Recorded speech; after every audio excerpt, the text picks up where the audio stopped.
պիտի հասկանանք ինչ որը շատ դժվար է, թե ինչ հարաբերակցությամբ է այդ ատելության քարոզը իրականում մարդկանց սրտերում ապրում։ Մենք դա չենք կարող հիմա հասկանալ, այնքան խառնված է ամեն ինչ, որտեվ ամեն ինչը բերվել է մակերես, սոցիալական ցանցերի մակարդակով, ինչ որ sense պրիմիտիվ բաների, ասույթների, իրար փոխանցվող այդ կպչուն տեքստերի, չգիտեմ, մեկ տեքստեր եմ կարդում մի քանի բառանոց, որ նույն մարդու մոտ, տարբեր մարդկանց մոտ նույնությամբ կրկնվում են, ես հասկանում եմ, որ այդ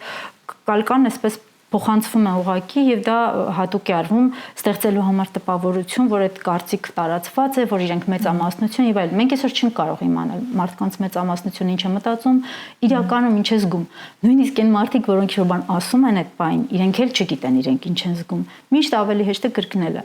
Եվ ընդհանրապես ինչպես է բանը, քարոզիչը տալիս է,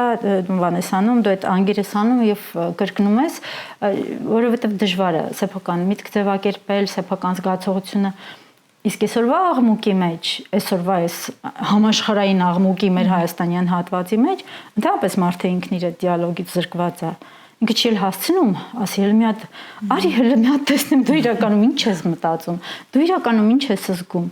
որովհետեւ երբ դու լսում ես պատմություն այն մարդու, որ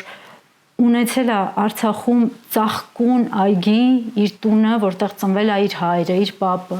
եւ ինքը ժառանգել է այդ տունը, այդտեղ մեծացրել է իր երեխաներին, եւ այնտեղից ինքը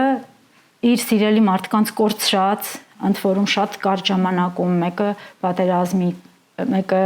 բենզինի պահեստի պայթյունից, որը վայրկյանների ընթացքում գիտենք 300-ից ավել կյանք է խլել,